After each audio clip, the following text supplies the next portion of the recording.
Kabanata 1241. Direktang nilaktawan ni Lin ang nangungunang mga kasanayan sa antas ng espiritual at mga kasanayan sa antas ng kalahating lupa, at nakatuon sa mga kasanayan sa antas ng lupa. Sa huli, pumili siya ng dalawang pamamaraan. Gamit ang daliri ng Pushu, 9 na beses nagbabago ang langit. Ang Breaking the Void Finger ay isang uri ng diskarte sa pag-finger na napakalakas. Kapag isinagawa ng perpekto, maaari itong tumagos sa lahat ng depensa, maging sa kalangitan. Ang 9 Transformations of the Sky ay isang malakas na mahiwagang kapangyarihan. Kapag ito ay ganap na nas-anay, maaari itong mag-evolve ng 9 na sinaunang hayop upang gamitin laban sa kaaway. Masasabing ito ay patuloy na nagbabago at lubhang kapaki-pakinabang. Si Lin Xuan ay lubos na nasisiyahan sa dalawang pamamaraan na ito, kaya nang walang pag-aalinlangan, gumugol siya ng maraming makalangit na materyal at makalupang kayamanan at direktang ipinagpalit ang mga ito.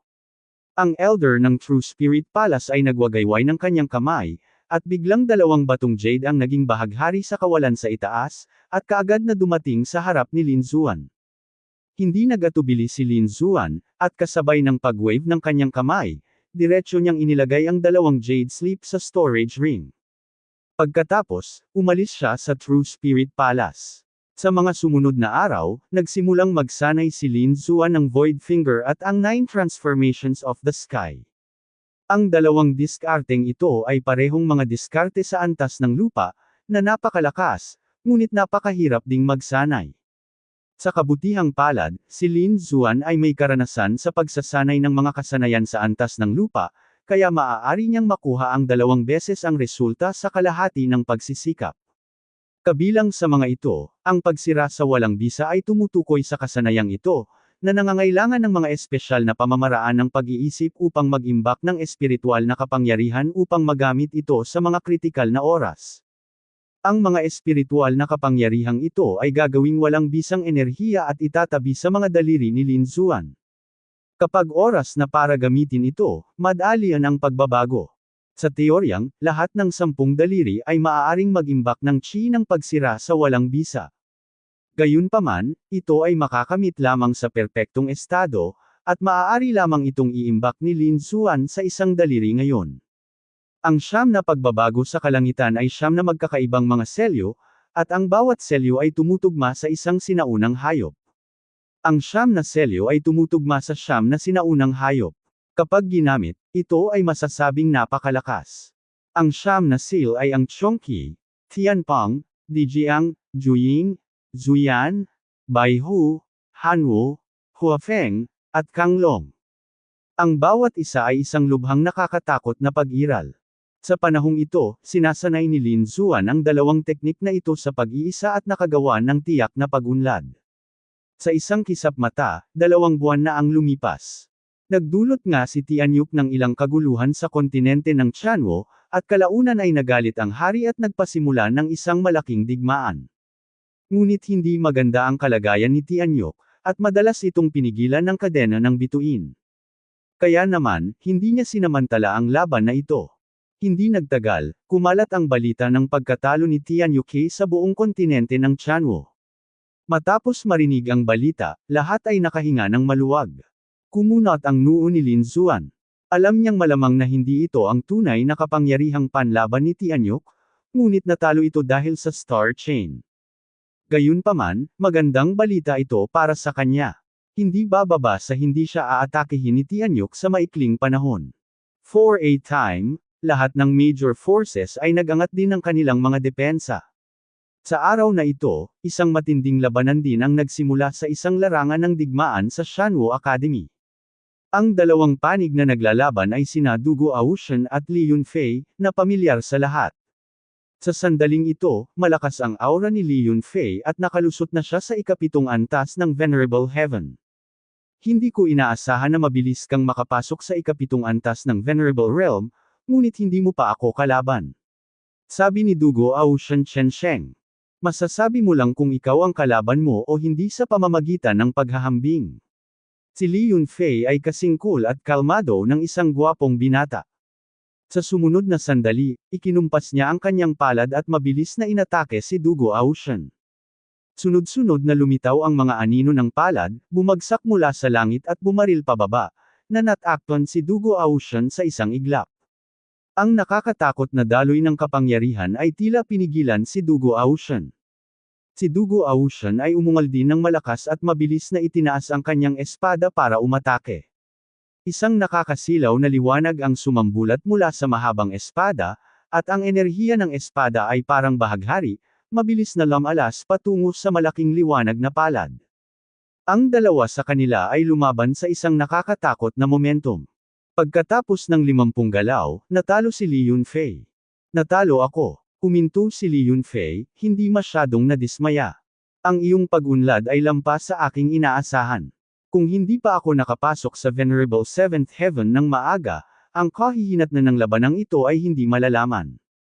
Inalis ni Dugo Ocean ang kanyang espada at sinabi, kahit na ano, ikaw pa rin ang numero 1 sa listahan ng Xuanzan.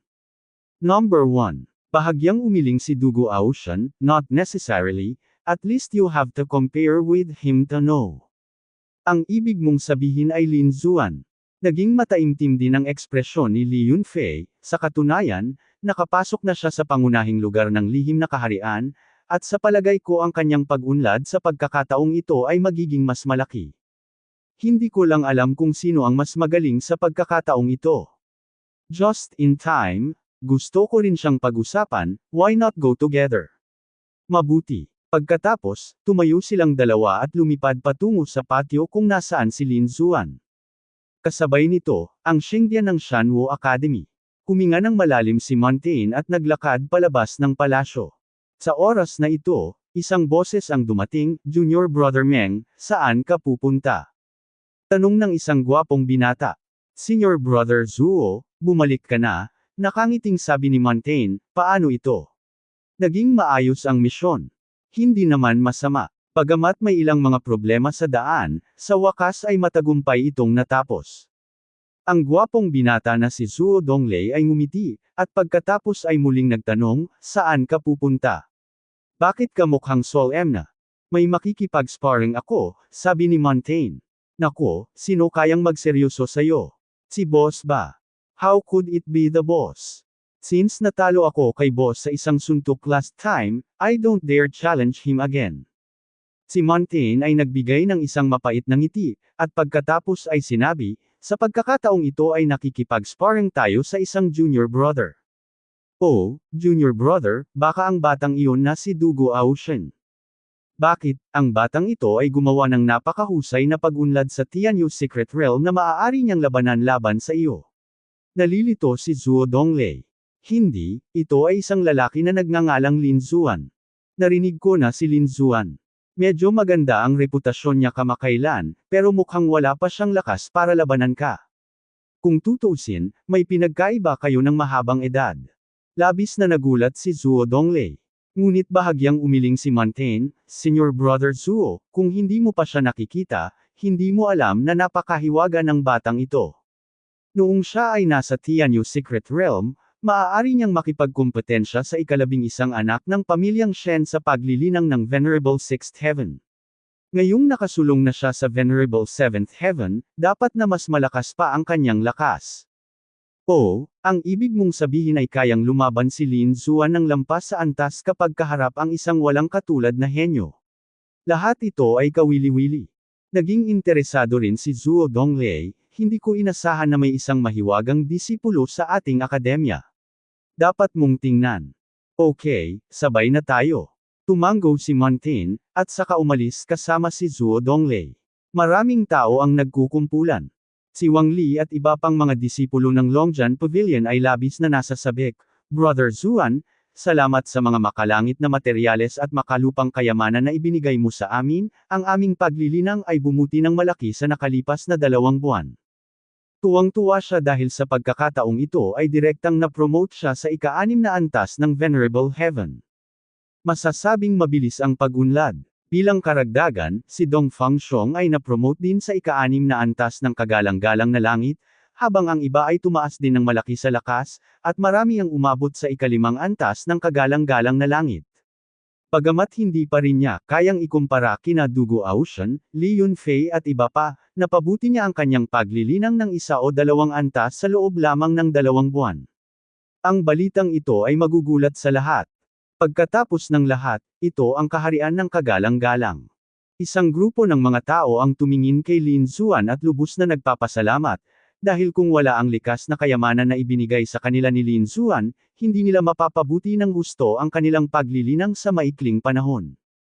Brother Xuan, napakalaking kabaitan, hindi namin ito malilimutan. Hanggat ito ay kapaki-pakinabang sa amin, maaari mong sabihin ang anumang bagay, at hinding-hindi kami susuko. Isang grupo ng mga tao ang nanumpa ng katapatan hanggang kamatayan. Kinaweya ni Lin Xuan ang kanyang kamay, huwag ganito, lahat tayo ay magkakapatid, syempre tayo ay nagbabahagi ng mga pagpapala. Hanggat hindi mo ako ipagtaksilan o ang Longjian Pavilion, habang buhay tayong magkakapatid. Nagsasalita si Lin Xuan dito nang biglang may 2 tunog na tumusok sa hangin sa di kalayuan. Hindi nagtagal, 2 figure ang dumapo sa lupa na parang kidlat. Sila na. Nang makita ni Wang Li at ng iba pa na ang 2 tao ay sina Dugo Ocean at Li Yunfei, agad silang kinabahan. Pagkatapos ng lahat, ang 2 ito ay ang nangungunang mga henyo sa akademya. Hoy, bakit kayo nandito? Si Lin Xuan ay labis ding nagulat. Wala lang, gusto ko lang pumunta at pag-usapan ang mga bagay-bagay sa iyo. Direktang sinabi ni Dugo Ocean ang layunin ng paglalakbay na ito nang hindi lumihis. Biglang pinaikit ni Lin Xuan ang kanyang mga mata at tumingin sa harapan. Nalaman niyang ang antas ng cultivation ng kabilang partido ay naging mas malakas, at sa kabilang banda, ang antas ng cultivation ni Li Yunfei ay umabot din sa ika-7 antas ng Venerable. Mukhang tumaas na naman ang cultivation strength nitong 2 taong ito, no wonder gusto nila akong kalabanan. Okay, oras na para baguhin ang Xuanzun list. Tumayo si Lin Xuan. Pangatlo pa rin siya sa listahan ng Xuanzun, ngunit nalampasan niya ang lakas ni Dugo Ocean at iba pa, at ngayon ay sinamantala na niya ang pagkakataong ito para umabant sa unang lugar. Hoy, Junior Kuya Meng, late ka na yata. May umaksyon pa sa'yo. Sa sandaling ito, isa pang boses ang dumating. 2 pang figure ang bumaba mula sa langit, ito ang 2 binata, ang isa ay si Montaigne, at ang isa naman ay isang gwapong binata, na nakatayo na may ngiti sa labi.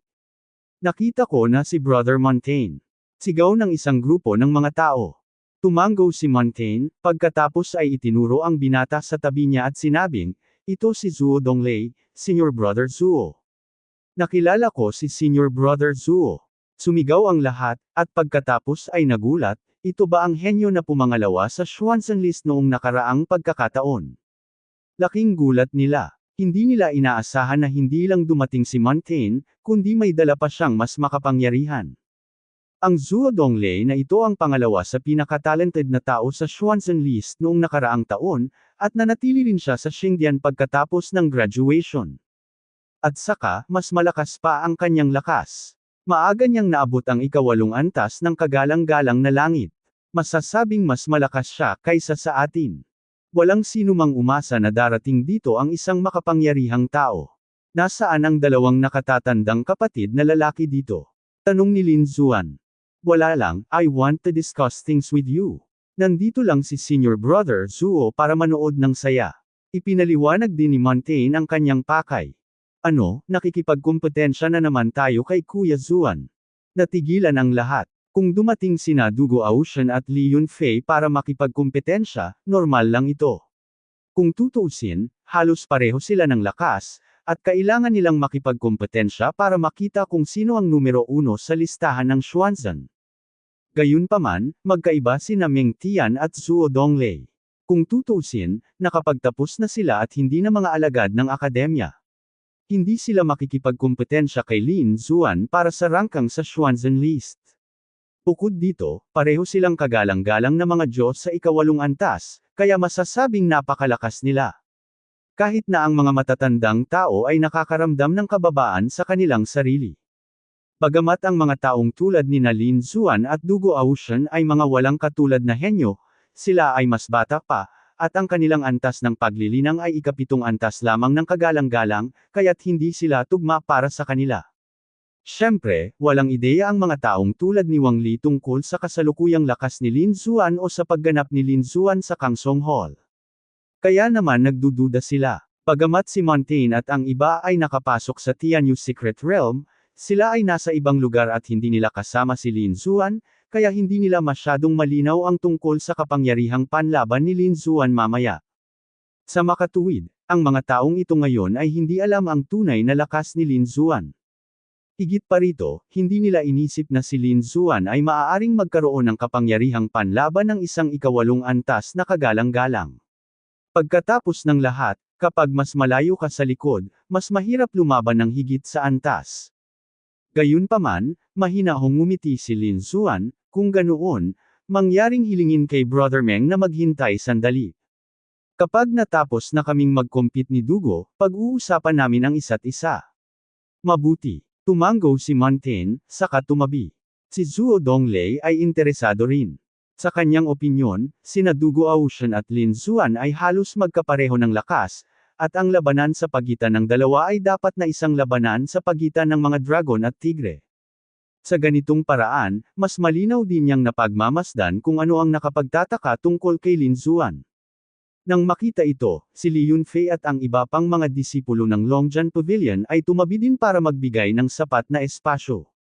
Napabuntong hininga ang lahat at matiyagang naghintay, at nasa sabik din ang Longjian Pavilion. Pagkatapos ng lahat, pareho silang mga nangungunang henyo na disipulo, at ang ganitong uri ng labanan ay hindi karaniwan. Kung ganoon, hindi ako magiging magalang. Pinunot ni Dugo Ocean ang kanyang espada at mabilis na ipinalibot ang kanyang espiritual na kapangyarihan, at isang napakasilaw na liwanag ang biglang namukadkad sa espada. Dugo Nine Swords. Ito ay isang napakabangis na hakbang ng pagpatay sa sandaling ito ay pinakawalan. Siyam na lakas ng espada ay parang bahaghari, mabilis na pumapatay, at isang mahabang espada ang damaykit sa walang laman. Sa gilid, ngumiti si Zhuo Donglei at sinabing, ang Dugo Ocean na ito ay napakamaingat, at ipinakita niya ang kanyang natatanging kakayahan sa sandaling siya ay umakyat. Sa tamang panahon, tingnan natin kung ano ang ginagamit ni Lin Xuan para malutas ito. Bahagyang tumango din si Montaigne. Maganda nga ang espada ni Dugo Ocean. Nagkaroon na ito ng invincible momentum. Naisip na hindi ito makukuha ng marami sa ikapitong antas na kagalang-galang. Natakot din si Wang Li at ang iba pa. Narinig na nila ang tungkol sa Dugo Nine Swords. Ito ang sikat na stunt ni Dugo Ocean. Ito ay isang napakalakas na mamamatay.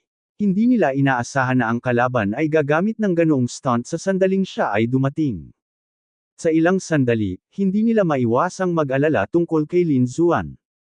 Si Lin Xuan, sa kabilang banda, ay may kalmadong mukha, walang bakas ng kaba ang makikita. Iginalaw niya ang kanyang mga palad, mabilis na bumuo ng isang kakaibang marka, at pagkatapos ay dahan-daang idiniin pasulong. Buzz! Ang malakas na hangin ay malakas, ang kawalan ay nanginag, at ang walang katapusang espiritual na kapangyarihan ay bumuo ng isang malaking katawan, umuungal sa lahat ng direksyon. Ito ay isang mabangis na hayop, hugis ng isang baka, ngunit ang katawan nito ay natatakpan ng mga karayom, at ito ay naglalabas ng isang malakas na aura. Sa sandaling lumitaw ang mabangis na halimaw na ito, lumikha ito ng sobrang nakakatakot na momentum at mabilis na tumakbo patungo sa siyam na sword lights. Ito ay, nagulat ang lahat nang makita ang eksenang ito, maging sina Montaigne at Zhuo Donglei ay mukhang nagulat. Kung hindi ako nagkakamali, ito dapat ang 9 transformations of the sky in the True Spirit Palace. Ito ang dapat na pinaka-kakaibang pagbabago sa kanila, sabi ni Montaigne. Hindi ko inaasahan na tinubos niya talaga ang 9 changes of the sky. Oo, hindi lang sila pinagpalit, ngunit pino rin ang mga ito. Nang makita kung gaano kalakas ang Chunky Phantom na ito, natatakot ako na mahirap para sa ikapitong antas na kagalang-galang na makipagkompetensya dito. Laking gulat din ni Zhuo Donglei. Hindi niya inaasahan na si Lin Xuan ay makakabisado ng Earth-level martial arts gaya ng 9 transformations of the sky.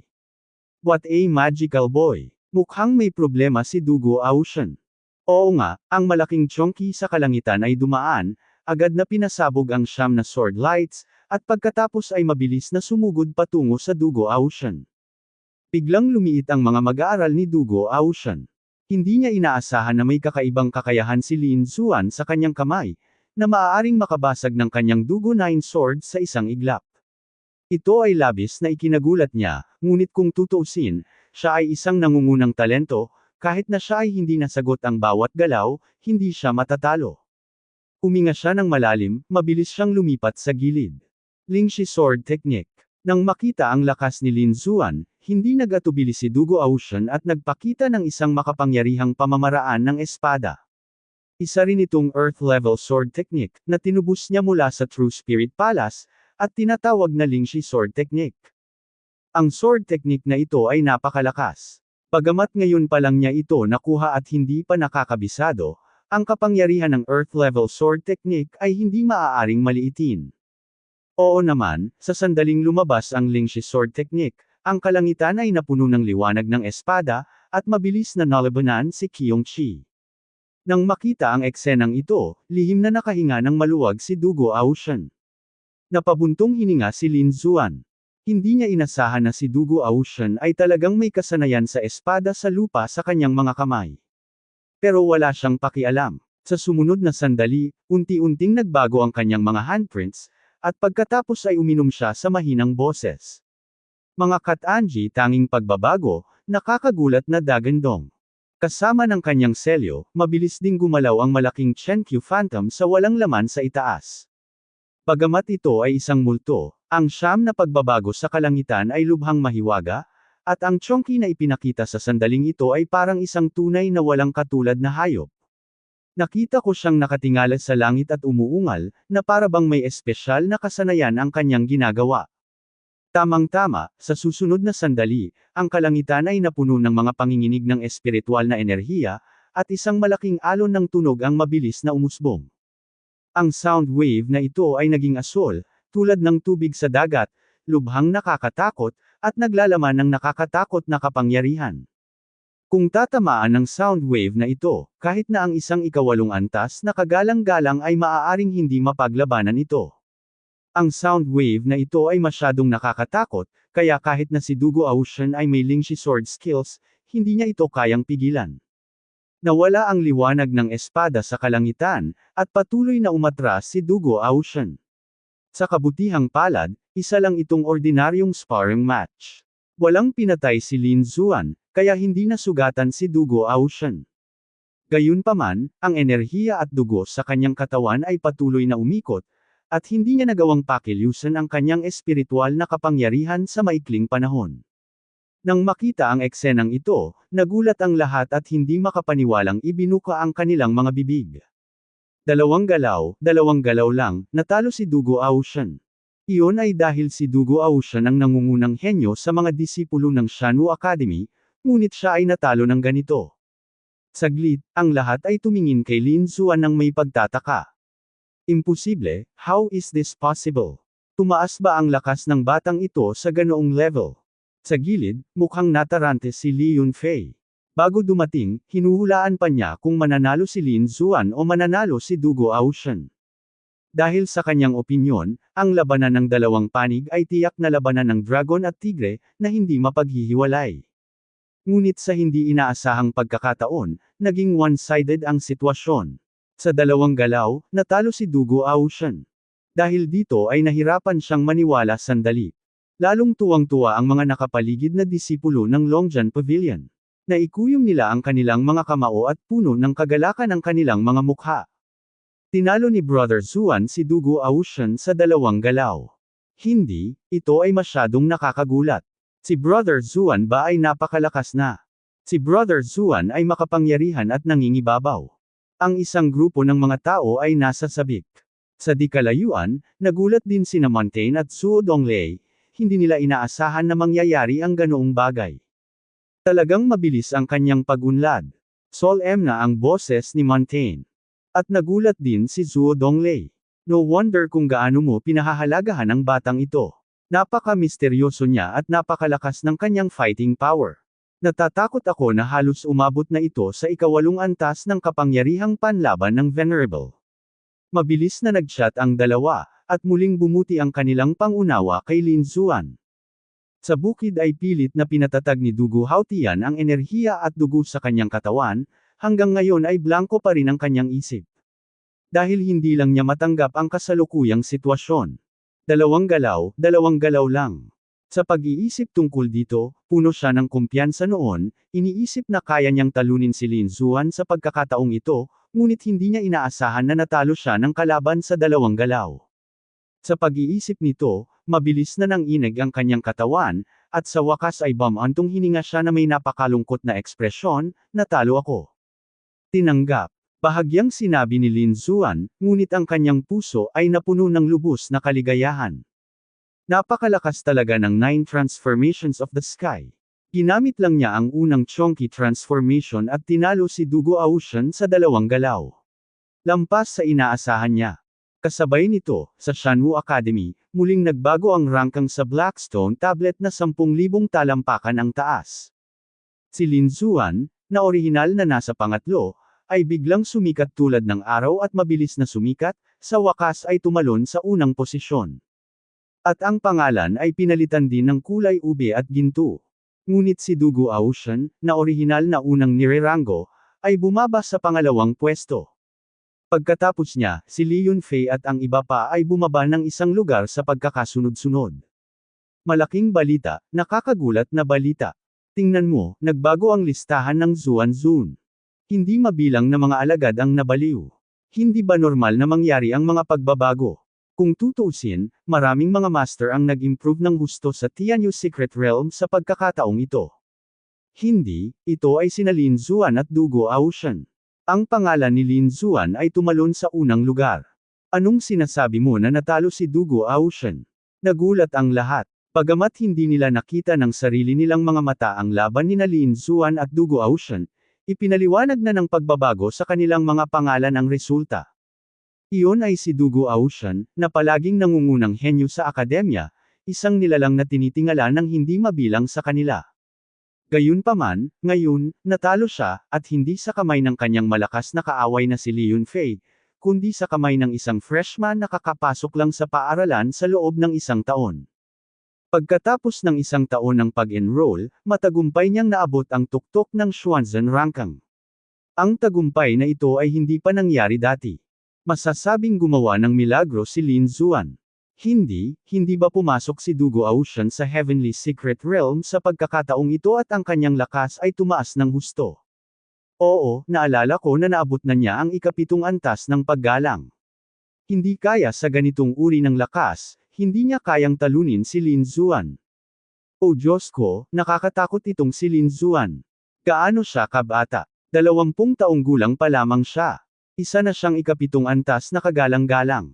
At sa napakalakas na kapangyarihang panlaban, natatakot ako na ang kanyang mga tagumpay sa hinaharap ay walang limitasyon. Sa araw na ito, nabaliw ang buong Shanwu Academy. Gayunpaman, hindi nila alam na may mas kabaliwan pang mangyayari sa looban ni Lin Zuan. Nakabawi na si Dugu Aocean mula sa unang pagkabigla. Mukha siyang naliligaw at tumabi. Dahil sa susunod, may laro na naman. Senior Kuya Meng, please. Tumango si Montaigne, pagkatapos ay umindayog at pumunta sa field. Sa sumunod na sandali, sumabog ang hininga sa kanyang katawan. Junior Brother Lin, tingnan ko kung hanggang saan ka na.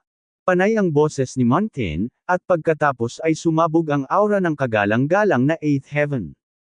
Natigilan ang lahat ng maramdaman nila ang aura na ito, dahil nakakatakot ang aura na ito na kahit sina Dugu Aocean at Li Yunfei ay hindi nakayanan. Ang tanging dalawang tao sa field na hindi naapektuhan ay sina Zuo Donglei at Lin Zuan. Si Zuo Donglei mismo ay isang ika-8 antas na kagalang-galang, at ang kanyang lakas ay higit pa sa Montaigne, kaya hindi siya maaapektuhan. Gayunpaman, isa pang tao ang ikinagulat ng lahat. Iyon ay si Lin Zuan, dahil mayroon lamang siyang antas ng paglilinang ng kagalang-galang na ika-7 langit, ngunit siya ay ganap na hindi natatakot sa panggigipit ng kagalang-galang na 8th Heaven. Kakaiba talaga ang batang ito. Mababaliwala niya talaga ang pressure ng ika-8 langit. Pinaikit ni Zuo Donglei ang kanyang mga mata. Umungol din si Montaigne at mabilis na kumilos. Budgie Divine Fist. Lumilipad ang buhok ni Montaigne, parang Diyos at demonyo, na may mataas na espiritu sa pakikipaglaban. Sa sandaling mag-strike siya, ipinakita niya ang kanyang makapangyarihang kakayahan sa boxing. Budgie Divine Fist. Lumilipad ang buhok ni Montaigne, parang Diyos at demonyo, na may mataas na espiritu sa pakikipaglaban. Sa sandaling mag-strike siya, ipinakita niya ang kanyang makapangyarihang kakayahan sa boxing. Biglang yumanig ang buong kalawakan, na para bang babagsak ito anumang oras. Sa pagtingin sa nakakatakot na eksenang ito, mabilis na gumawa ng mga selyo si Lin Xuan gamit ang kanyang mga palad, at pagkatapos ay lumitaw muli ang figure ni Chongqi sa kalangitan. Ang napakalaking figure na iyon ay kasing harlag ng isang bundok, marilag at kakilakilabot. Pasulong na naglakad si Chongqi, bawat hakbang ay nagpapanginig sa kawalan, at mabilis itong sumugod patungo sa mga anino ng kamao sa kalangitan. Ang dalawa sa kanila ay lumaban sa isang nakakatakot na momentum. Bukod dito, ang mas nakakagulat ay ang ganitong uri ng nakakatakot na pagbabago-bago ay limitado lamang sa patio ni Lin Xuan, ngunit sa labas ng patio, ito ay lubhang tahimik. Siya ay karapat-dapat na maging isang walang kapantay na master, ang pamamaraang ito ay tunay na walang kapantay. Sa susunod na sandali, ang mga palad ni Lin Xuan ay nagbabago, at si Chongqi sa kalangitan ay nagpakawala rin ng dumadagandong na dagandong. Mga Kat-Anji tanging pagbabago, nakakagulat na dagandong. Ang mga bughaw na sound wave ay sumugod na parang isang malawak na karagatan. Ang hakbang na ito ang nagpatalo kay Dugo Ocean ngayon, at ngayon ay ginamit muli ni Lin Xuan ang hakbang na ito laban sa Montaigne. Sa ilang sandali, ang lahat ay labis na kinabahan. Sa pagharap sa nakakatakot na dagandong, umungal din si Montaigne ng malakas, at ang kanyang husay sa kamao ay lalong nagniningning. Isang suntok ang sumabog, at ang hangin ay gumalaw sa lahat ng direksyon.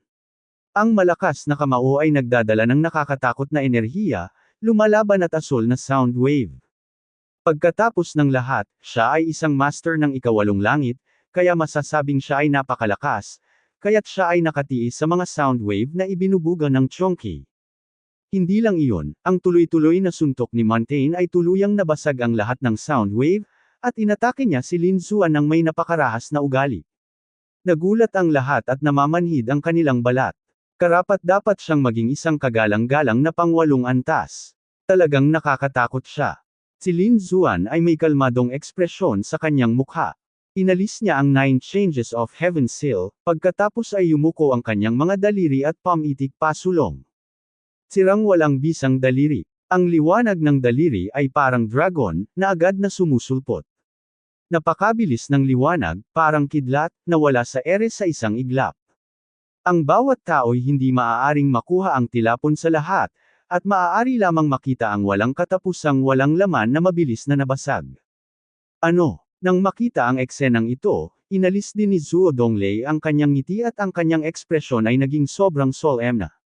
Ang mga nakapaligid na disipulo ay mas natakot. Hindi nila inaasahan na si Lin Xuan ay may ganoong nakakatakot na lihim na kasanayan. Ang liwanag ng daliri ay parang asul na dragon, mabilis na gumagalaw, tumama sa hindi mabilang na mga anino ng kamao sa isang iglap, at agad na tumagos sa kanila. Hindi lang iyon, mabilis din itong tumakbo patungo sa Montaigne. Nang makita na ang kanyang diskarte sa boxing ay natagos, ang mga mag-aaral ni Montaigne ay lumiit ng husto, at nadama niya ang isang malaking pakiramdam ng krisis sa kanyang puso. Para siyang papatayin ng liwanag ng daliri. Hindi, bumalik ka agad. Malaki ang ipinagbago ng ekspresyon ni Montaigne, at hindi siya nang ahas na mag-alinlangan, marahas siyang umatras, sinusubukang iwasan ito. Gayunpaman, ang liwanag ng daliri na ito ay kakaiba kaya sinundan siya nito na parang anino at naabutan siya sa isang iglap. Sa isang malamig na singhot, ang espiritual na enerhiya ni Montaigne ay gumulong sa kanyang katawan at mabilis na napalitan ng isang piraso ng baluti. Matapos gawin ito, nakahinga siya ng maluwag. Dahil nakasuot siya ng isang piraso ng semi-earth level na armor, at ang liwanag na ito ay ibinubuga ng armor na iyon. Ang half-earth level treasure weapon ay walang katapusan na makapangyarihan, at mayroon siyang malakas na espiritual na kapangyarihan, kaya tiyak na malalabanan niya ang fingerlight na ito. Sa susunod na sandali, isang nakakagulat na panginginig ng boses ang naganap, at pagkatapos ay patuloy na umatras si Montaigne, ang kanyang mukha ay naging lubhang mapatla. Ang anino ng baluti sa kanyang harapan ay nabutas, at ang liwanag ng daliri ay direktang tumama sa kanya. Buti na lang at naka-half-level armor pa rin siya at hindi agad napasok, pero kahit ganoon, napaatras pa rin siya ng napakalaking puwersa. Bukod dito, kinilabutan siya nang mapagtanto na ang kalahating antas ng baluti sa kanyang katawan ay tila hindi ito makayanan. Kinagat ni Montaigne ang kanyang mga ngipin, mabilis na isinaaktibo ang kanyang baluti, at nakipaglaban hanggang sa kamatayan.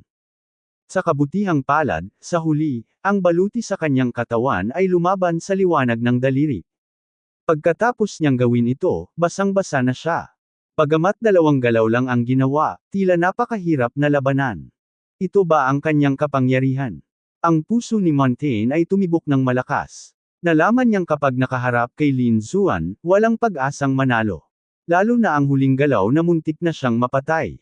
Lalong nabigla ang mga nakapaligid na disipulo at nablangko ang kanilang isipan. 2 galaw, 2 pang galaw, at natalo si Montaigne. Ito ay talagang nakakagulat. Dapat mong malaman na si Montaigne ay hindi dugo Ocean, ngunit isang malakas na tao sa nakaraang termino, at ngayon siya ay isang walang katulad na master ng ika-8 antas ng kagalang-galang. Pero kahit ganoon, natalo pa rin siya ni Lin Xuan.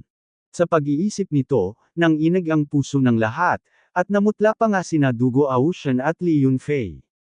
Nalaman nila na ang lakas ni Lin Xuan ay mas malakas kaysa sa kanilang inaakala, nakakatawa na silang dalawa ay gustong makipagkumpetensya kay Lin Xuan noon. Damn it, anong teknikang finger light na yan kanina na sobrang nakakakilabot. Nanginginig pa rin ang katawan ni Li Yunfei hanggang ngayon. Mapait ding ngumiti si Dugo Ocean at umiling. Nalaman niyang hindi niya talaga maintindihan ngayon si Lin Xuan. Pakso finger, natutunan mo talaga ang pakso finger. Nagulat si Zuo Donglei sa gilid. Talagang nabigla siya. Sa orihinal, curious lang siya kay Lin Xuan at gustong makita kung ano ang kakaiba sa misteryosong binata na ito. Pero ngayon, gulat na gulat siya. Ang lakas ng kalaban ay masyadong malakas, walang mas mahina kaysa sa ika-8 antas na kagalang-galang, at mayroon talaga siyang 2 earth level na martial arts sa kanyang mga kamay. Bukod dito, ang mga ito ay 2 napakalakas na earth level martial arts. 9 Transformations of the Sky at Breaking the Void Finger, ang 2 mandirigma na ito ay sikat din sa True Spirit Palace. Napakalakas nila, ngunit napakahirap nilang isagawa. Sa paghusga sa hitsura ni Lin Xuan, dapat ay tinubos niya ito pagkatapos na makapasok sa Heavenly Secret Realm. Sa loob lamang ng 2 buwan, nakabisado na niya ang 2 earth-level martial arts sa ganoong lawak. Napakalakas ng talento ng lalaking ito. Nagulat si Zuo Donglei dahil walang makakapag-practice ng 2 earth-level martial arts sa loob lamang ng 2 buwan at makamit ang tagumpay sa 2. Junior Brother Meng, mukhang hindi ka natalo sa laban na ito nang hindi makatarungan. Matapos marinig ang mga salita ni Zuo Donglei, mas gumaan ang pakiramdam ni Montaigne. Dahil alam niyang mas malakas si Zuo Donglei kaysa sa kanya at may kakaibang pangitain. Dahil sinabi ito ng kabilang partido, ang lakas ni Lin Xuan ay tiyak na lampas sa kanyang imahinasyon at hindi masusukat ng kanyang paglilinang. Masayang-masaya rin si Lin Xuan. Noong una, gusto niyang subukan ang kapangyarihan ng Broken Void Finger, ngunit hindi niya inaasahan na nakakagulat na maganda ang epekto nito. Si Montaigne ay natalo sa 1 galaw. Resulta lang ito ng 2 buwang pag-eensayo. Kung magpapatuloy siya sa pagsasanay, malamang na mas makapangyarihan pa siya sa hinaharap. Kapag lumabas ang push finger, posibleng mapatay kaagad ang mga makapangyarihang lalaki mula sa ika-8 antas. Tuwang-tuwa si Lin Xuan nang maisip niya ito. Ito ay talagang isang malakas na sandata, ngunit ang tanging ikinalulungkot ay na maaari lamang niyang gamitin ang isang suntok upang mabali ang virtual na daliri ngayon, at pagkatapos gamitin ito, kailangan niyang maipawn muli ito. Iyon ay push finger ngayon lang, hindi ka natalo ng hindi patas. Tumingin si Zuo Donglei kay Montaigne at Bam Ulong, ang void breaking finger ay napakalakas. Sinasabing kapag nasanay ng perpekto, masisira nito ang lahat. Mabuti na lang at 2 buwan pa lang nagsasanay ang lalaking ito, kung hindi ay tiyak na masusugatan ka ngayon. Matapos marinig ang sinabi ni Zuo Donglei, natakot din si Montaigne. Senior Brother Zuo, kung kaharap mo siya, sigurado ka ba? Umiling si Zuo Donglei, sa paghusga sa kanyang kasalukuyang lakas, dapat walang problema, ngunit naniniwala akong hindi siya magkakaroon ng ganitong antas ng lakas. So, kung talagang maglalaban kami, hindi ako sigurado sa tagumpay. Kung gusto ko talagang sigurado, natatakot akong boss lang ang makakagawa. Ano, napakalakas niya. Nagulat si Montaigne. Hindi niya inaasahan na maging si Zuo Donglei ay hindi lubos na sigurado. Sumunod, umalis ang lahat na may iba't ibang masalimuot na emosyon. Kabilang sa kanila, inimbitahan ni Zuo Donglei at Montaigne si Lin Zuan na sumama sa Xingdian pagkatapos ng graduation, habang sina Dugo Ocean at Li Yunfei ay tumingin kay Lin Zuan na may bakas ng pagkamangha sa kanilang mga mata. Ang iba pang mga disipulo ng Longjian Pavilion ay labis na nasasabik, dahil si Lin Zuan ang kanilang boss, at habang lumalakas si Lin Zuan, mas lalo silang tataas kasabay ng pagtaas ng tubig. Hindi nagtagal, lumaganap din ang labanan sa pagitan ni Lin Zuan at Meng Tian sa Shanwo Academy. Biglang parang sesabog sa kilig ang buong kolehiyo. Walang sino man ang makakaisip na si Lin Zuan ay napakalakas, at maging ang mga matatanda ay nagulat. Matapos marinig ito ni Din Zuan, kumislap ang kanyang mga mata, at pagkatapos ay sinabi niya sa malalim na boses, mukhang oras na para ipaalam sa kanya ang katotohanan. Pagkaalis ni Montaigne at Dugo Ocean, bumalik sa kalmado muli ang patio ni Lin Zuan. Ngunit makalipas ang ilang araw, isang kakaibang sigaw ang ganap na bumasag sa kapayapaan. Ang boses ay napaka-arrogant, parang walang kapantay na demonyo, ngunit napangiti si Lin Zuan matapos itong marinig. Dahil alam niya na ito ang boses ng Dark Red Dragon, at naisip niya na dapat ay nagising na ang kabilang partido sa oras na ito. Dati, nakuha ng Dark Red Divine Dragon ang essence at dugo ng Tianyuke at ginamit ito para pinuhin ito. Mahigit 2 buwan na itong nagsasanay, at ngayon ay tila dapat na itong tapusin. Oo naman, sa susunod na sandali, isang pulang figure ang lumipad mula sa halimaw na bag ni Lin Zuan. Pagkatapos, umungol siya sa langit at mabilis na sumugod sa langit. Ang kanyang katawan ay lumaki na sa 100 talampakan ng haba. Tudukwi tudukwi tudukwi tudukwi tudukwi tudukwi tudukwi tudukwi tudukwi tudukwi tudukwi tudukwi tudukwi tudukwi tudukwi tudukwi tudukwi. Narinig ng buong Shanwo Academy ang tunog ng dagandong ng dragon na umalangaw-ngaw sa kalangitan, at agad na natuwa ang lahat at nagsimulang hanapin ito. Ito ang tunog ng dagandong ng dragon.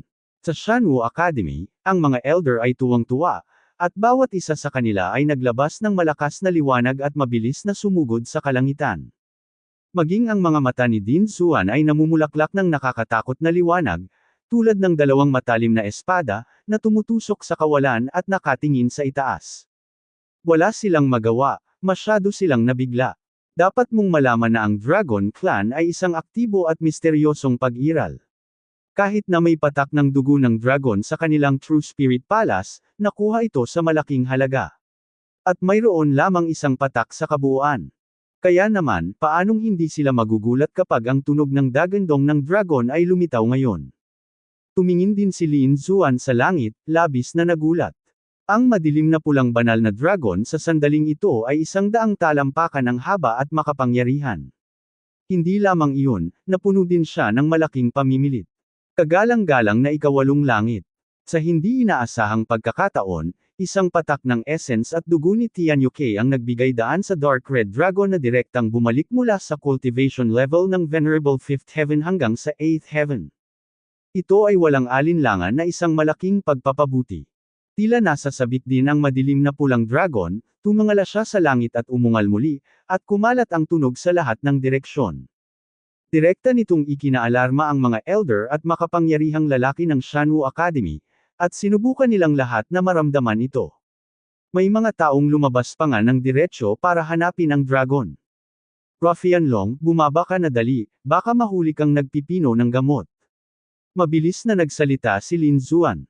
Kahit na ang kagalang-galang na 8 langit ay makapangyarihan, hindi pa siya magagapi. Dapat mong malaman na ang Shanwo Academy ay isang King's Force. Dapat mayroong mga kagalang-galang na mga hari sa 9 na antas, mga haring kalahating hakbang, at kahit na mga antas ng hari. Kung ang ganoong uri ng tao ay kumilos, ang Dark Red Dragon ay tiyak na mahuhuli. Huwag kang mag-alala, bata, hindi nila ako mahuhuli. Ang Dark Red na Divine Dragon ay muling tumawa ng kakaiba, at pagkatapos ay ang katawan nito ay patuloy na lumiit, at sa wakas ay naging isang kidlat at damapo sa courtyard ni Lin Xuan. Kakaiba, nawala ang dagandong ng dragon. Damn it, hindi ko napansin. Galit na galit ang isang grupo ng mga matatanda mula sa Immortal Martial Academy.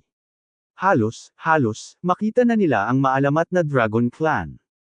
Kung sino man ang makakakita sa eksenang ito, tiyak na magugulat sila, dahil maraming mga kagalang-galang na pang-8 antas sa mga matatandang iyon, at mayroon pang ang ilang mga kagalang-galang na pang-9 na antas.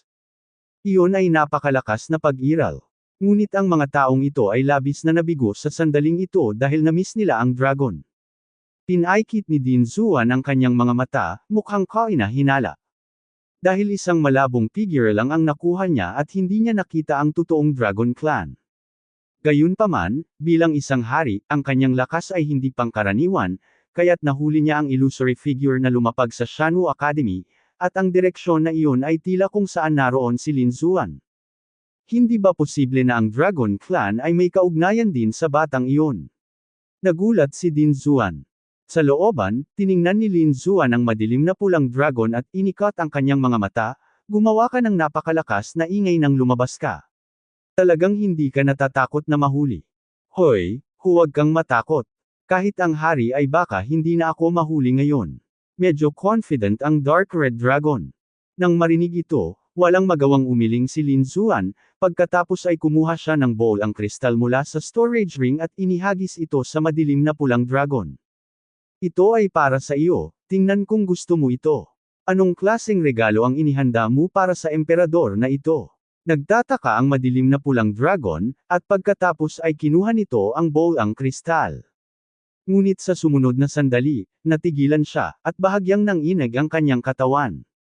Dugo ng dragon ito. Ipinalit mo sa dugo ng dragon. Ha, ang galing. Sa dugo ng dragon na ito, maibabalik muli ang lakas ng emperador ko. Ang madilim na pulang banal na dragon ay tumangala sa langit at umuungal na parang matandang halimaw. Sa pagkakataong ito ay talagang napakahusay. Una ay mayroon siyang kakanyahan at dugo ni Tian Yuke, at ngayon ay nakakuha na siya ng dugo ng dragon. Hindi nagtagal at nabawi niya ang kanyang tunay na lakas sa pakikipaglaban. Sa panahong iyon, magagawa niyang manginig ang buong kontinente ng Shanwu tulad ng Tian Yuke. Gayunpaman, sinabi ni Lin Xuan, huwag ka munang umatras. Tulungan mo muna akong mag-set up ng isang formation. Gusto kong sumipsip ng itim na apoy na ang pinagmulan ay nasa loob ng balahibo. Sa kamay ni Lin Xuan, mayroong orihinal na balahibo ng Skybird, na naglalaman ng orihinal na apoy. Matagal na niyang gustong makuha ito, ngunit natatakot siya na maakit nito ang Tianyu Bird, at pagkatapos ay ang buong Shanwu Academy ay magkakaproblema. Mas maganda na ngayon. Gamit ang Dark Red Dragon, maaari tayong mag-ayos ng mga formations para maiwasang lumabas ang Black Flame Aura, para kahit si Tianyuk ay hindi ito mahanap. Huwag kang mag-alala, itatago ko ito sa iyo. Sabi ni Dark Red Dragon. Pagkatapos, nagsimula itong ayusin ang pagbuo. Ngayong naibalik na ang lakas nito, ang bilis ng pag-set up ng mga Forma Scion ay tumaas din ng malaki. Sa loob lamang ng isang araw, nag-deploy ito ng isang sinaunang Forma Scion at binalot ang buong courtyard ni Lin Xuan. Sa pagkakabuo ng Dark Red Dragon, si Lin Xuan ay ganap na gumaan, at pagkatapos ay kinuha niya ang hilaw na balahibo ng sutla at naghanda para magsanay. Isang balahibo, kasing haba ng chopstick, lahat ng itim, parang ink jade. Sa ibabaw nito, may itim na apoy, na nagniningas na parang apoy ng impyerno. Hindi nag-alinlangan si Lin Xuan. Sa sumunod na sandali, pinakilos niya ang kanyang espiritual na kapangyarihan at sinimulang tanggapin ito. Kasabay nito, sa Shanwu Academy, nagpadala si Din Xuan ng isang tao para makipag-ugnayan sa mga tao mula sa God of War Palace. Sa wakas, makalipas ang ilang araw, ilang matatandang lalaki ang dumating sa Shanwu Academy. Ang mga taong ito ay pawang mga Panginoon, kaya't ang kanilang pagdating ay hindi nakakuha ng atensyon ng mga ordinaryong disipulo. Kahit maliban kay Din Zuan, walang nakakaalam na may malalakas na lalaki mula sa God of War Palace na darating. Sa pagkakataong ito, kabuuang mahigit 10 tao ang dumating, lahat sila ay matatandang lalaki na may puting balbas at buhok, at marami sa kanila ang gumamit pa ng saklay. Ang mga aura ng mga taong ito ay napakalakas, ang pinakamahina ay mula sa ika-8 langit, at mayroon ding malalakas na lalaki mula sa ika-9 na langit. I'm looking for you this time. I believe you all know the reason. Sabi ni Din Zuan sa malalim na boses. Ang ibig mong sabihin ay lumaki na ang Young Master para maging independent at pwede na tayong magkita. Isang grupo ng matatandang lalaki ang nasa sabik. Sa totoo lang, ang kanyang paglaki ay talagang nagulat sa akin. Ngayon siya ay hindi mas mahina kaysa sa ika-8 antas na kagalang-galang. Mabagal na sabi ni Din Zuan. Ano, ang lakas ng Young Master ay lumaki ng napakabilis. Nagulat ang isang grupo ng matatanda. Bilisan mo, makita ko si Young Master dali. Tuwang-tuwa sila dahil matagal na nilang alam ang tungkol sa pagkakaroon ni Lin Zuan. Ngunit ang cultivation ni Lin Zuan ay masyadong mahina sa oras na iyon. Upang maprotektahan si Lin Zuan mula sa pangangaso, hindi sila nagkita kaagad, ngunit hinayaan si Lin Zuan na pumasok sa Shanwo Academy. Ngayon, 1 taon pa lang pumasok si Lin Zuan sa akademya, at lumaki na siya sa punto kung saan makakalaban niya ang ika-8 antas na kagalang-galang. Talagang lampas ito sa kanilang inaasahan. Alam mo, kahit na ang walang katulad na henyo ay maaaring walang ganoong nakakatakot na bilis ng paglilinang. Kaya ngayon, ang ideya ng matatandang ito ay makita kaagad si Lin Zuan. Guys, don't panic yet. That guy is currently in retreat. I'm afraid na hindi makikita sa mga susunod na araw. Paliwanag ni Din Zuan. Ano, nagsisiklusyon na naman si Young Master. Sipag talaga. No wonder nag-improve siya ng sobra sa maikling panahon. Din Zuan, huwag kang mag-alala. Hinding-hindi namin iistorbohin ang Young Master. Tahimik lang muna namin siyang pagmasdan mula sa malayo. Hindi na kinaya ng mga matatandang ito. Lahat tama. Alam din ni Din Zuan na ang mga taong ito ay nasa isang pagkabalisa, at naniniwala siya na ang mga matatandang ito ay hindi gagawa ng anumang bagay na saktan si Lin Zuan. Biglang, isang grupo ng mga tao ang mabilis na lumipad patungo sa courtyard kung saan naroon si Lin Zuan. Nakakamanghalang ang bilis ng mga taong ito. Sa isang hakbang, lumilitaw na sila sa abot tanaw. Kaya hindi nagtagal, dumating sila sa itaas ng patio ni Lin Zuan. Tingnan ko kung kamukha ng Young Master ang nasa portrait, tuwang-tuwang sabi ng isang matandang naka-red robe. Kalokohan, syempre kamukha ni Young Master yung sa painting, kung hindi ano pa kaya ang itsura niya. Sa tabi niya, isang matandang lalaki na naka-berdeng robe ang gumanti. Baby, alam mo, si Young Master Pai ay tiyak na mas gwapo kaysa sa nakikita niya sa portrait. Hindi mo nga alam, bakit ka pa nagloliko? Malamig na ngumuso ang matandang nakasuot ng pulang damit. Matagal nang nakasanayan ng lahat ang dalawang matandang ito, kaya't walang nag-abala na sirain ang pag-aaway sa pagitan nila. Lahat ng iba pang matatanda ay tumingin sa ibaba, ngunit hindi nagtagal, nagsimula silang sumigaw sa gulat. Oy, may formation talaga na nagbabantay sa atin. Interesado sa iyo ang Mysterious Academy, at napakaingat mong protektahan ang ating Young Master. Isang grupo ng matatandang lalaki ang tumingin kay Din Zuan at labis silang nagpapasalamat. Pero dahil nandito na tayong lahat, buksan natin ang formation. Bahagyang umiling si Din Zuan, sa tingin ko ay nagkakamali ka. Hindi ako ang lumikha ng pormasyong ito. Hindi mo ba inayos? Baka si Young Master mismo ang nagayos. Karapat-dapat kang maging Young Master, maingat ka talaga sa paggawa. Kalimutan mo na, ako mismo ang gagawa at sisirain ang formation. Sa wakas ay hindi na nakayanan ng matatandang ito at handa na silang kumilos. Pero maya-maya, nagulat ulit sila. Dahil nalaman nila na hindi nila masisira ang formation sa ibaba. Hoy, kakaibang porma sayon, hindi ko masisira. Labis na nagulat ang matandang nakapulang damit. Umalis ka at tumingin sa akin. Malamig na bamantong hininga ang matandang nakaberdeng robe at mabilis na kumilos. Dahil dito, sumimangot din siya, hindi ito ordinaryong porma sayon, parang sinaunang porma sayon. Ang Young Master ay talagang pambihira, siya talaga ang nakakabisa sa sinaunang pormasayon na ito. Maraming matatandang lalaki ang sumubok ng sunod-sunod, ngunit nabigo itong mabuksan. Siyempre, maaari silang sumabog gamit ang kanilang malakas na lakas sa pakikipaglaban, ngunit tiyak na maaalarma si Lin Xuan sa ibaba. Sa makatuwid, maaari lamang silang maghintay ng matyaga. Forget it, for the safety of the young master, we'd better wait. Bamantong hininga ang matanda na nakasuot ng pulang damit, pagkatapos ay umupo ng naka-cross-legged sa kawalan. Nakita ito ng ibang matatanda at tahimik na naghintay. Kahit na hinahanap nila si Zuan Yuan, hindi sila umalis. Isang grupo ng mga tao ang nanatili sa itaas ng Lin Zuan Yuan sa loob ng 7 araw. Pagkalipas ng 7 araw, isang mainit na hininga ang biglang dumating mula sa ibaba, tulad ng isang alon ng init, na mabilis na sumugod sa kalangitan. Biglang nagmulat ng mata ang lahat ng matatandang lalaki sa itaas. Nakakatakot na fire attribute energy. Hindi kaya ang Young Master ay fire attribute warrior? Don't tell me, itong fire attribute ay talagang puro, natatakot ako na ito ay bihira sa mundo. Ang mga taong ito ay lahat ng mga master, kaya maaari nilang malaman ang enerhiya ng katangian ng apoy sa hangin na may kaunting pangunawa. Agad silang tumawa, dahil si Lin Xuan ang kanilang Young Master, at kung mas malakas si Lin Xuan, mas masaya sila. Sa looban, naka-cross-legged si Lin Xuan at biglang nagmulat ng kanyang mga mata. Dalawang itim na apoy ang nasusunog sa kanyang mga mata, nakakaiba. Sa susunod na sandali, ibinaling niya ang kanyang mga mata at tumingin sa isang rockery sa kanyang harapan. Biglang may kumislap na liwanag sa kanyang mga mata, at isang bola ng itim na apoy ang mabilis na bumuhos at agad na sumugod patungo sa batong nasa harapan niya. Huho! Sa isang iglap, malinis na nasunog ang rockery, naiwan lamang ang bola ng itim na apoy na sumasayaw. Hindi lamang iyon, ang itim na apoy ay tila walang kamatayan, na nananatili roon ng mahabang panahon nang walang anumang palatandaan ng panghihina. Sa huli, kumaway si Lin Xuan at inalis ang itim na apoy sa lupa.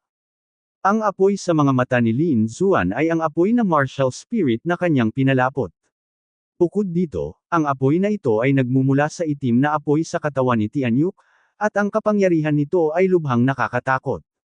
Kapag ginamit ni Lin Xuan sa sandaling ito, ang epekto ay hindi mas mahina kaysa sa Tianyuk. Ito ay lubos na nagpasaya sa kanya, dahil sa itim na apoy na martial spirit na ito, ang kanyang lakas ay lubos na napabuti. Naniniwala siya na ang pagharap sa Mountain ngayon, ang kailangan lang ay isang tingin para sunugin ang buong katawan ng kalaban, at hindi maapula ang apoy. Magiging mahirap para sa ordinaryong ikawalong antas na kagalang-galang na makipaglaban sa pamamaraang ito. Ngunit maya-maya, bahagyang sumimangot siya at tumangala sa kawalan.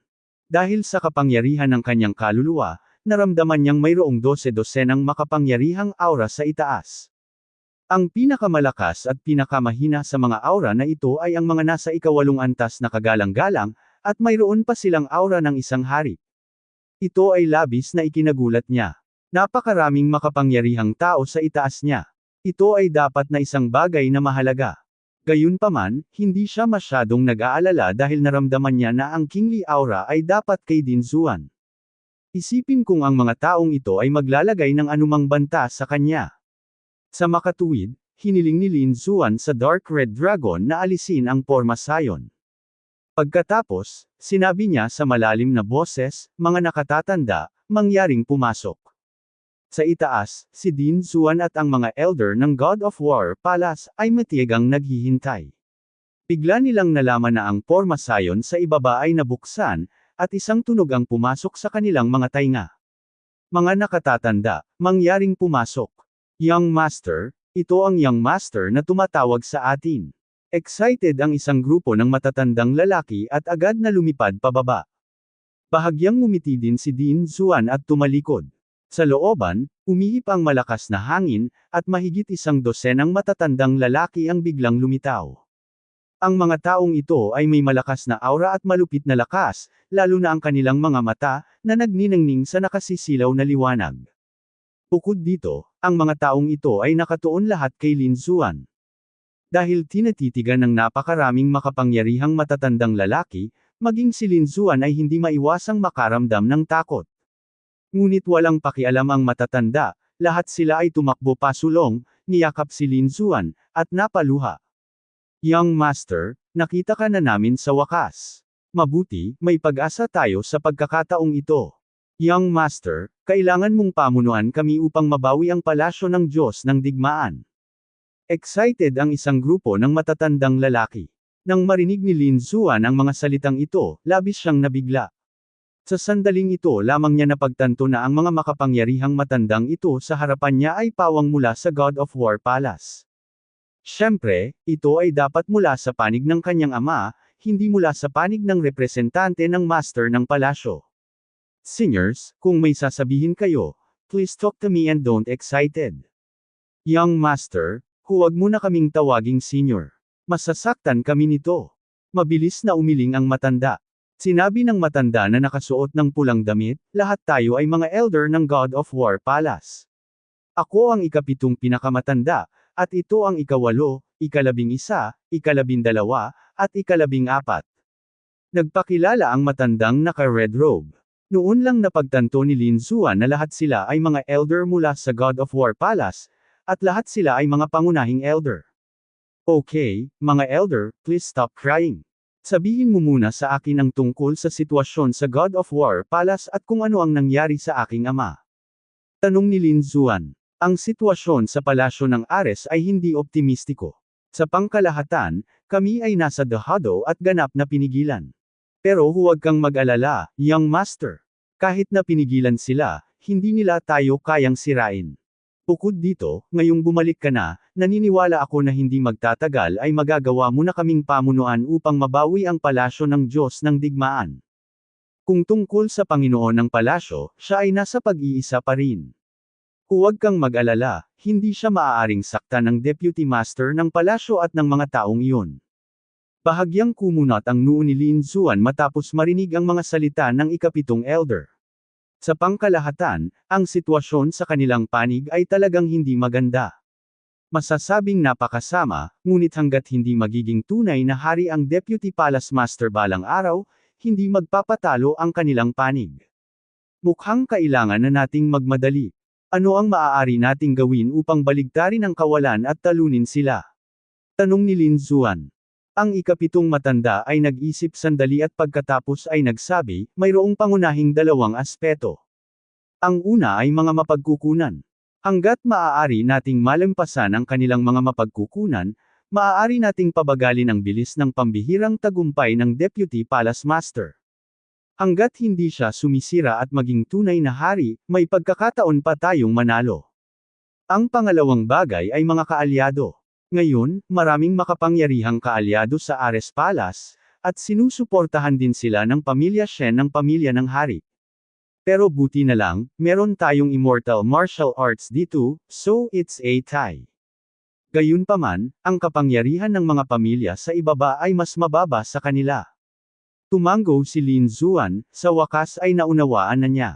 Sa ganitong paraan, Seventh Elder, bumalik ka at pangasiwaan ang pangkalahatang sitwasyon. Lalaban ako rito para masakop ang buong domain ng dugo sa lalong madaling panahon. Sa tingin ko ito ay tiyak na isang malaking tulong sa mga tuntunin ng mga mapagkukunan.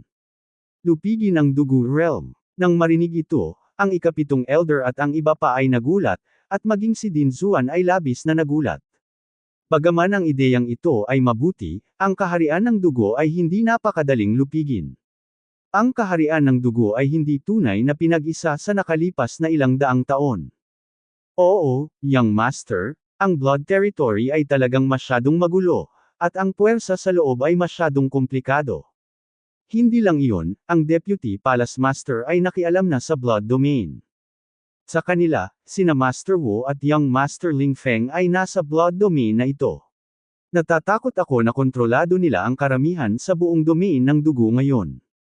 Sa katunayan, ang Blood Realm ay isang napaka-espesyal na lugar sa Chanwo Continent. Ito ay napakagulo, kaya walang tunay na pagkakaisa. Gayunpaman, ang mga mapagkukunan dito ay napakayaman, kaya lahat ng partido ay nakikipaglaban dito, ngunit ang pinakamalaki ay sina Wu Zun at Young Master Ling Feng. Don't worry, since I said so, Kakayanin ko talaga.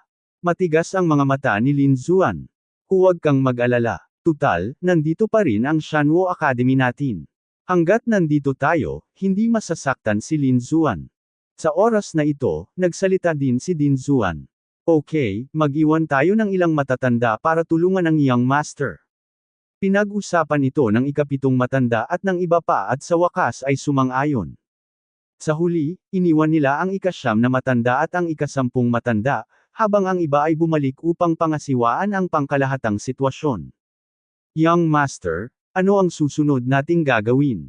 Ang ikasyam na matanda ay nagtanong, pagkatapos ng lahat, ang pagsakop sa domain ng dugo ay hindi isang simpleng bagay, at wala silang maraming oras. Mayroon pa akong ilang mga mandirigma sa ilalim ko, marami sa kanila ay mga disipulo ng akademya, at mayroon ding ilang mga pamilya mula sa ibang maliliit na puwersa. Bagaman hindi gaano, sapat na sa ngayon. Sa ganitong paraan, Ninth Elder, pumunta ka sa Shanwo Auction para pangasiwaan ang pangkalahatang sitwasyon. Dapat mong ganap na patatagin ang reputasyon ng Shanwo Auction. Ikasampung Elder, bibigyan kita ng ilang mandirigma. Kailangan mong mabilis na pagsamahin ang ilang nakakalat na puwersa upang madagdagan ang ating lakas. Tumango ang ikasampung Elder, ngunit ang ikasyam na Elder ay medyo nalilito. Young Master, gusto ba nating magpa-auction? Kahit na ang mga kita ng auction na ito ay napakayaman, ang cycle ay masyadong mahaba pagkatapos ng lahat, at kung walang henyo na auction, ang reputasyon ng auction ay malapit ng bumaba. Hindi ito ipinaliwanag ni Lin Xuan, ngunit kumuha ng 2 race eta ng tableta mula sa storage ring. Ang Ninth Elder ay mukhang kainahinala, ngunit nang uminom sila ng race eta ng tableta at makita ang nilalaman nito, lahat sila ay natigilan. Tapos nagulat yung dalawa. Immortality Pill. Walang hanggang tsaa. Ito mismo ang nakatala sa 2 race eta. Siyempre, ang longevity pill na ito ay hindi nangangahulugan ng totoong immortalidad, ngunit isang tableta na nagpapataas ng habang buhay. Ang elixir na ito ay kapaki-pakinabang para sa lahat ng mga mandirigma, kahit na ang mga hari ay maaaring kumuha nito. Bukod dito, depende sa epekto, ang habang buhay ay maaaring tumaas ng 30 hanggang 100 taon. Huwag maliitin ang mga habang buhay na ito. Bagamat hindi ito gaanong para sa mga normal na mandirigma, ito ay isang negil-iligtas buhay na dayami para sa mga matatandang taong malapit ng mamatay. Let alone 30 taon, natatakot ako na kahit dagdag na taon, ipaglalaban pa rin ng mga taong ito ang kanilang mga ulo. Alam mo, may pag-asa lang kapag nabubuhay ka, at baka masira ka balang araw. Pero kapag namatay ka na talaga, wala na. Sa makatuwid, ikaw man ay isang ordinaryong tao o isang nangungunang hari, ang mahabang buhay ay palaging hinahabol ng lahat. At si Lin Xuan ngayon ay may hawak na pang life-extending elixir, nakakagulat ito. Magkatulad din ang epekto ng full OT. Hindi nito direktang pinapataas ang haba ng buhay ng mga tao, ngunit naaantala ang pagtanda ng mga tao sa ibang paraan. Nakakabaliw din ang mga ganitong bagay. Dapat mong malaman na kapag ang mga matatandang tao ay umabot sa kanilang mga huling taon, ang kanilang enerhiya at dugo ay mauubos, ang kanilang lakas ay bababa, at hindi na nila maaabot ang kanilang rurok. Katulad ng nakaraang Sword Master, maaari niyang maabot ang half-step king state sa kanyang peak. Gayunpaman, noong huling pagkakataon sa Tianyu Secret Realm, ang antas ng cultivation ng kalaban ay bumagsak sa ika-8 antas ng Master. Ito ang dahilan kung bakit natuyo ang chi at dugo sa katawan ng kalaban. Gayunpaman, maaaring pabagalin ng Immortal Tea ang sitwasyong ito, kahit na para hindi masyadong bumaba ang antas ng cultivation ng kalaban sa kanyang mga huling taon. Kahit na tumagal ka ng mahabang panahon, maaari nitong patatagin ang iyong estado. Bukod dito, mayroon din itong epekto sa pagpapanatili ng hitsura. Ito ay lalong mahalaga para sa mga babaeng mandirigma. Ang mga babae ay ipinanganak na mahilig sa kagandahan. Bilang karagdagan sa mahabang buhay, ang kanilang hinahangad ay kagandahan, at ang walang edad na tsaang ito ay ganap na makakamit ito. Sa makatuwid, kapag naalis na ang 2 bagay na ito, tiyak na magugulat ito sa buong kontinente ng Tianwu, at natatakot ako na mabaliw nito ang hindi mabilang na mga tao. Young Master, totoo ba ito? Labis na nagulat ang ikasyam na elder at ang 2 elder. Hindi nakakagulat na kumpiyansa ang young master na sa dalawang magagandang elixir na ito sa kamay, tiyak na makakaipon siya ng maraming kayamanan. Hindi lang kayamanan, pati na rin pabor. Kung tutuusin, ang elixir na ito para sa mahabang buhay ay lubhang mahalaga, at tiyak na hindi magiging malaki ang dami nito. Sa oras na iyon, natatakot ako na hindi ito isang bagay na mabibili ng pera. Ang dalawang bagay na ito ay natagpuan ni Lin Xuan sa mana ni Haring Niu. Gayunpaman, ang mga panggamot na materyales na kinakailangan upang pinuhin ang dalawang bagay na ito ay lubhang mahalaga at bihira, at maaaring nawala na sa labas ng mundo. Gayunpaman, hindi sinasadyang nakuha ni Lin Xuan ang elixir para sa pagpino nitong elixir sa Tianyu Secret Realm, kaya naisip niya ang dalawang elixir na ito. Natatakot ako na kahit si Haring Danyo noon ay maaaring hindi napino ang immortality pill. Dahil ito ay napakahalaga. Young Master, kahit na ang elixir na ito ay napakahalaga at bihira, ang iba ay maaaring hindi maniwala dito. Ipinahayag ng ikasyam na matanda ang kanyang mga alalahanin. Sa katunayan, ang elixir na maaaring magpalaki ng habang buhay ay talagang nakakagulat, at natatakot ako na ang mga mandirigmang iyon ay hindi madaling maniwala dito. Tungkol sa puntong ito, tumanggo din si Lin Xuan at sumang-ayon. Gayunpaman, nakaisip na siya ng solusyon, kaya nagtanong siya, mayroon bang anumang mga pangunahing puwersa sa kontinente ng Tianwu na nagkaroon ng anumang espesyal na aktibidad kamakailan? Halimbawa, mga piging sa kaarawan at iba pa. Nag-isip sandali ang ikasyam na elder, at pagkatapos ay nagsabi, Young Master, pagkatapos na mapaalalahanan ng ganito, naalala ko na mayroon ngang dalawa. Ang isa ay ang kasalukuyang may-ari ng Shenzhen Villa. Siya ay mabubuhay ng 1,000 taong gulang. Ang Divine Sword Villa ay isang pinakamataas na antas ng ika-6 na baitang sekta, at ang lakas nito ay bahagyang mas mababa kaysa sa pamilya ng hari. Ito ay masasabing napakalakas. Ngayon, kapag ipinagdiriwang ng may-ari ng Shenzhen Villa ang kanyang kaarawan, maaaring kailanganin niyang aliwin ang buong kontinente ng Tianwu. Excalibur Villa. Pulong ni Lin Xuan, pagkatapos ay pinaikit ang kanyang mga mata, kailan partikular ang birthday party na ito. Makalipas ang 2 buwan. Okay, naiintindihan ko. Tumanggo si Lin Xuan. Hindi niya kilala ang may-ari ng Excalibur Villa, ngunit nakilala niya ang Sword Master ng Excalibur Villa, at mayroon siyang tiyak na pag-unawa sa kanyang pagkatao. Dahil noong huling pagkakataon sa Tianyu Secret Realm, lahat ay nakikipagkompetensya para sa Blue Wind Sword, ngunit ang Sword Master ay hindi kumilos laban sa kanya, at alam niya na ang karakter ng kabilang partido ay mapagkakatiwalaan. Sword Master, naghanda ako ng magandang regalo para sa iyo. Ngumiti si Lin Xuan. Pagkatapos, tinanong niya, mayroon pa ba? May isa pa, ang pamilya Shen. Pamilya Shen, nalilito si Lin Xuan. Oo, ito ang pamilyang Shen, sabi ng ikasyam na elder. Sa 1 buwan, isang munting prinsesa ng pamilyang Shen ang magdiriwang ng kanyang kaarawan. Isa rin itong engranding kaganapan sa kontinente ng Tianwu. Pagdating ng panahon, ang mga batang talento mula sa lahat ng malalaking sekta ay tiyak na magtitipon sa pamilya Merong. Hindi pa ba narinig ang munting prinsesa ng pamilya Shen? Tanong ni Lin Xuan.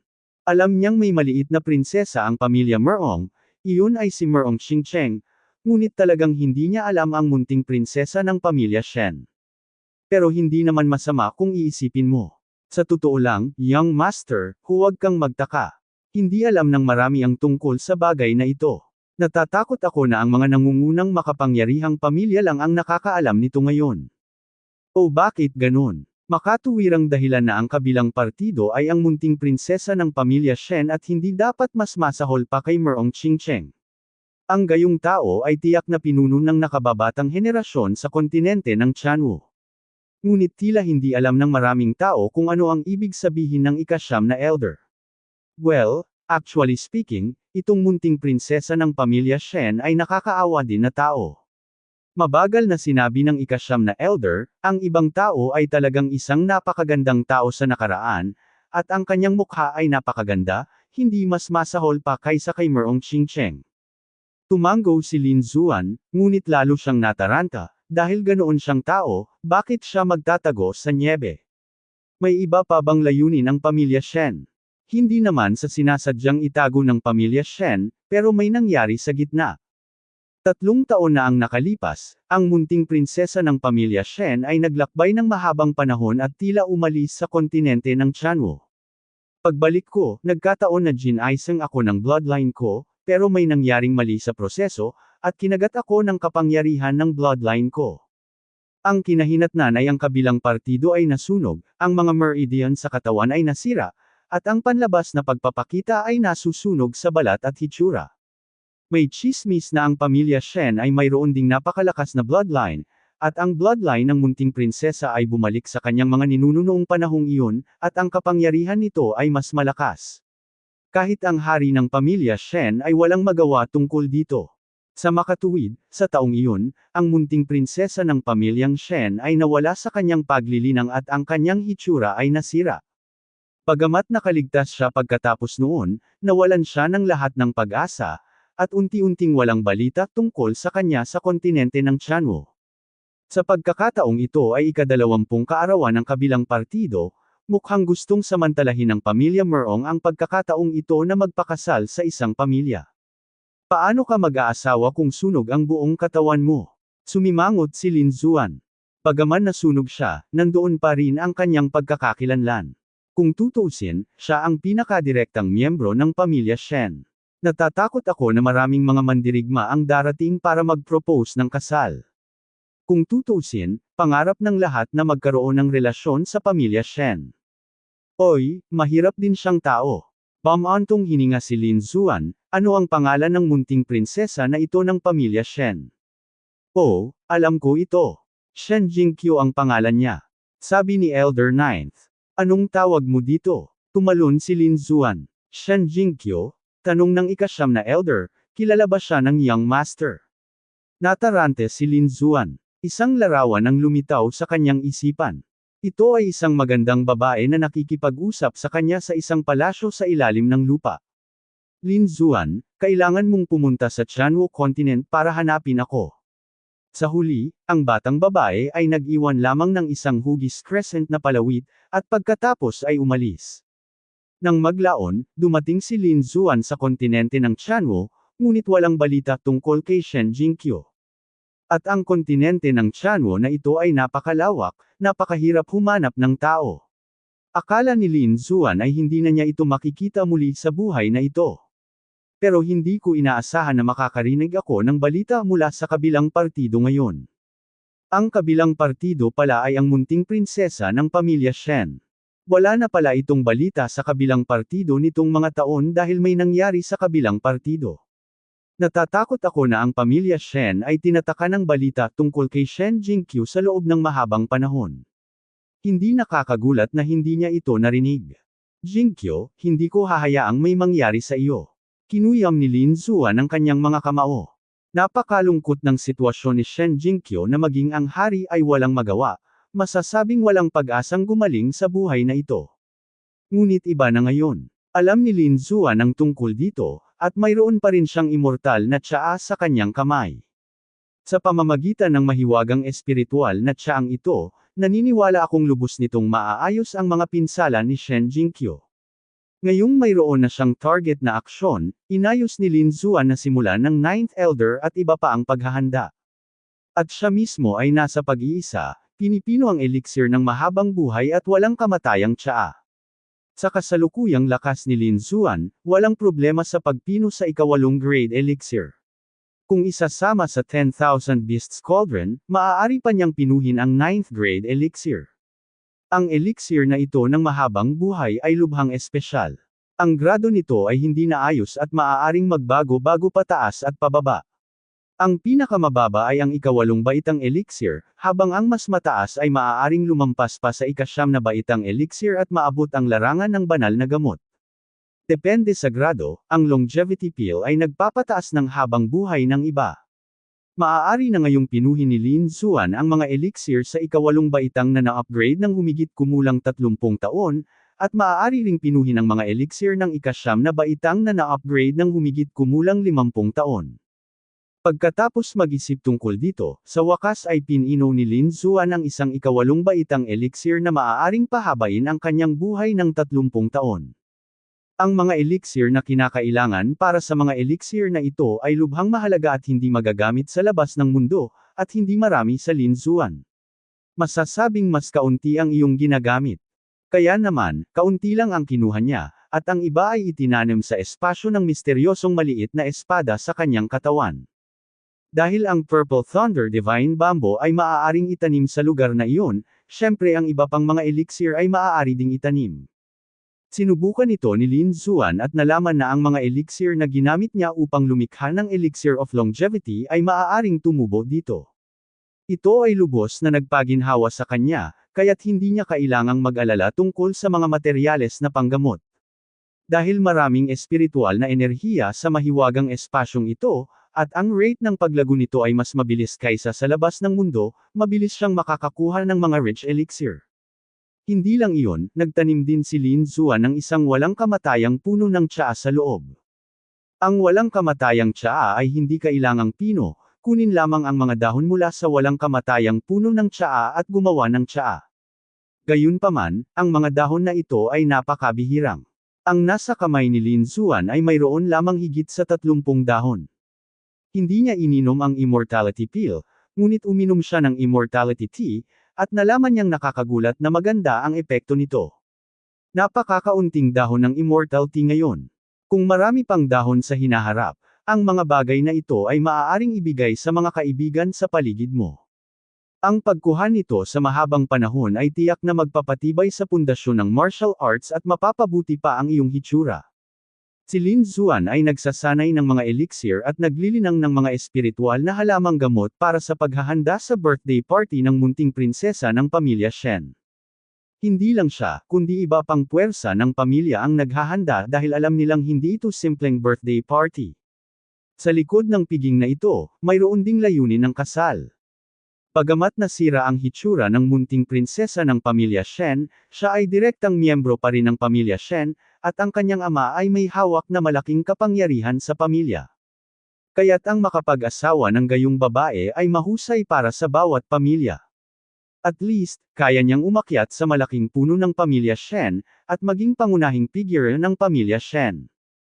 Kaya naman, bagaman ayaw ng mga kabataang disipulong iyon, sinubukan ng matatanda ng pamilya ang kanilang makakaya na pagsamasamahin sila. Dugu Domain, Wuji Palace. Ito ay isang napakasikat na gusali sa Blood Domain dahil ang may-ari nito ay si Wu Zun. Pumasok si Wu Zun sa banal na dinastiya na may pambihirang lakas at umabot sa ika-9 na antas ng kataas-taasang langit. Siya rin ay may natatanging katayuan. Bilang anak ng representante na master ng palasyo ng Diyos ng Digmaan, masasabing ang isang tao ay mas mababa kaysa sa 10,000 tao. Sa sandaling ito, nakaupo siya sa pangunahing bulwagan, tahimik na nakikinig sa mga ulat mula sa kanyang mga tauhan.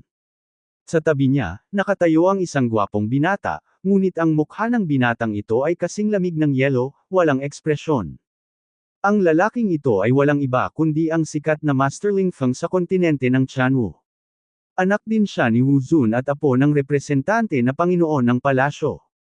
Sa sandaling ito, malamig niyang sinabi, kahit na ang hitsura ng munting prinsesa ng pamilya Shen ay nasira, ang kanyang halaga ng paggamit ay napakahusay pa rin, kaya kung gagawin natin ito ng isang beses, dapat nating manalo ang kasal. Tama talaga ang panganay. Sa gilid, ilang mga mandirigma na nakasuot ng baluti ay tumugon din.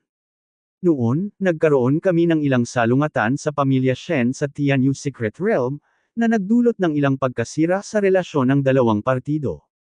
Kung mapapangasawa natin ang munting prinsesa ng pamilya Shen sa pagkakataong ito, tiyak na maaayos natin ang naunang lamat at lalo pang madadala ang ating relasyon. Pagdating ng panahon, sa buong suporta ng pamilya Shen, madali nating makuha ang God of War Palace. Kabaitan. Sa itaas, bahagyang tumango si Lord Wu sa trono pagkatapos marinig ito. Pagkatapos, nagtanong siya nga pala, sinabi mo na ang anak ni Lin Xuan ay lumitaw at medyo magaling. Lamalita nga ito, at natalo pa sina Yan Feng at Duan Tianxing. Ang rate ng paglaki ng batang ito ay talagang lampas sa ating inaasahan. Kailangan natin siyang patayin sa lalong madaling panahon upang maiwasan ang pagdulot ng karagdagang gulo. Bahagyang kumunat ang noo ni Wu Zun. Oo, pero dapat protektado ng mabuti ang batang iyon ngayon. Natatakot akong mahirapan siyang patayin sandali. Totoo yan. Ngayong alam na natin ang pagkakakilanlan ng batang yun, imposibleng hindi handa ang kabilang partido. Bahagyang tinapot ni Wu Zun ang kanyang mga daliri sa walang laman, at isang malakas na tunog ang biglang lumabas, na tila namuo ang buong espasyo. Biglang naging solemn na ang kapaligiran sa buong bulwagan, walang nang ahas na magsalita, at lahat ay yumuko ng may paggalang. Ngunit sa oras na ito, nagsalita ang gwapo at cold-blooded Master Ling Feng. Bata pa lang. Bakit mag-aalala ang ama? Ipaubaya mo na lang sa bata. Okay, let's leave the young people's affairs to your own device. Tumango si Wu Zun, tiwala siya sa anak. Pagkatapos ng lahat, ang pangalan ni Master Ling Feng ay hindi para sa wala. Tungkol sa kandidato para sa kasal, hayaan sila Wu na gawin ito. Oo, ipapaalam ko ngayon sa 5th Young Master. Sa katunayan, hindi lamang ang War God skill, kundi pati na rin ang Merong Family, Happy Forest, Divine Bird Palace, Divine Sword Villa at iba pang malalaking kapangyarihan ang lahat ay pumili ng mga natatanging disipulo ng nakababatang henerasyon para dumalo sa piging. This time, dapat na silang magpakasal. Shanwo Academy. Napakapayapa dito, at walang istorbo dahil sa birthday party ng munting prinsesa ng pamilya Shen. Dahil ang Shanwu Academy ay isang malayang puwersa at hindi nakikilahok sa mga pakikibaka ng mga puwersang ito. Ang tungkulin nito ay linangin at linangin ang mga mahuhusay na alagad. Siyempre, may exception sa kaso ni Lin Zuan, dahil ang ama ni Lin Zuan, si Lin Zon, ay minsang tumulong sa Shanwu Academy. Kaya naman ngayon, tutulungan ni Din Zuan ng Shanwu Academy si Lin Zuan. Sa looban, ang ika-10 matanda ay lumitaw, na may hawak na isang imbitasyon sa kanyang kamay. Young Master, nakuha na ang imbitasyon. Ngayon ay maaari na tayong umalis. Oh, alam ko, huminga ng malalim si Lin Zuan. Sa pagkakataong ito, dapat niyang iligtas si Shen Jingqiu. Sa pagkakataong ito, si Yu Fei lang ang dinala ni Lin Zuan, habang ang iba tulad ni Wang Li, Dong Fangxiong at iba pa ay nanatili sa Shanwu Academy at sa auction. Ang madilim na pulang dragon ay nasa pag-iisa upang pinuhin ang dugo ng dragon. Ngunit ito ay isang piging lamang, at sa kasalukuyang lakas ni Lin Zuan, ganap niya itong kakayanin. Para naman sa ika-9 na matanda at ika-10 matanda, nagtago sila sa dilim at tahimik na sumunod. Hanggat ang buhay ni Lin Zuan ay hindi nasa panganib, hindi sila magpapakita sa daan. Tara na. Ipinatawag ni Lin Zuan ang Golden Feathered Eagle at pagkatapos ay umalis sa kalsada. Ang kanyang mga aksyon ay natural na alam ng mga tao sa panig ni Master Ling Feng, at ang balita ay agad na nakarating kay Master Ling Feng. Ha, talo ka lang. Gusto mo pang dumalo sa handaan ng pamilya Shen. Kamatayan talaga ang hinahanap mo. Ha, talo ka lang. Gusto mo pang dumalo sa piging ng pamilya Shen. Kamatayan talaga ang hinahanap mo. Malamig na ngumuso si Master Ling Feng. Sa kanyang opinyon, dapat na gusto rin ni Lin Zuan na magpakasal sa pamilya Shen at makakuha ng makapangyarihang mga katulong. Gayunpaman, hindi papayag si Master Ling Feng na mangyari ang ganoong bagay. Maghanap ka ng ilang tao, hampasin mo sa kalahati, at patayin ang batang iyon para sa akin. Huwag mo siyang patayin, gusto ko siyang buhay, dalhin mo siya dito. Malamig at puno ng kalupitan ang boses ni Master Ling Feng. Oo, aayusin ko agad. Biglang sabi ng parang anino na mandirigma. Sir, please give me your instructions. Nang marinig ang mga salita ni Master Ling Feng, orihinal na gustong umalis ng mandirigma, ngunit agad na tumigil. Ang batang iyon ay hindi mahina ngayon, kaya magpadala ng ilang ika-8 antas na kagalang-galang. Kalimutan mo na ito, magpadala tayo ng mensahe sa organisasyon ng Skynet at hilingin sa kanila na magpadala ng ilang tao upang dalhin ang batang iyon. Yes, I will do it now. Agad namang umalis ang lalaki. Ngunit kumislap ang mga mata ni Young Master Ling Feng, at ang gilid ng kanyang bibig ay nagpakita ng isang malabong ngiti. So what if that people know your identity? If I send the strongest killer organization to kill you, I don't believe you can escape. Kung nasaktan mo ako, ipapaalam ko sa iyo kung ano ang impyerno. Kung gusto mong sisihin, kasalanan mo na hindi ka dapat umiral sa mundong ito, dahil iisa lang ang young master ng God of War Palace, at ako yun. Sa isang kisap mata, lumipas ang isang araw. Si Lin Xuan ay ganap na umalis sa saklaw ng impluwensya ng Shanwo Academy. Sa sandaling ito, naka-cross-legged siya sa Golden Feather Divine Eagle, tahimik na nagsasanay. Sa gilid, ginamit ni Yufei ang kanyang espiritual na kapangyarihan para maging isang espiritual na kapangyarihan na palasyo para magamit ni Lin Xuan. Tudukwit tudukwit tudukwit tudukwit tudukwit tudukwit tudukwit tudukwit. Well, that's good. Marami na akong progress kamakailan. Nang makita itong espiritual na kapangyarihang palasyo, bahagyang tumango si Lin Xuan. Hehe, actually speaking of it, lahat ng ito ay salamat sa iyo, Kuya Xuan. Kung hindi dahil sa mga kayamanan na ibinigay mo sa akin, paano ako magkakaroon ng lakas na mayroon ako ngayon? Si Yufei ay lubos na nagpapasalamat.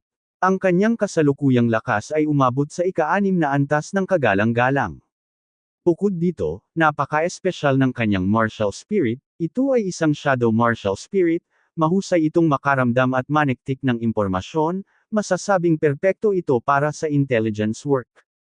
Tumango si Lin Xuan, ngunit wala nang sinabi pa.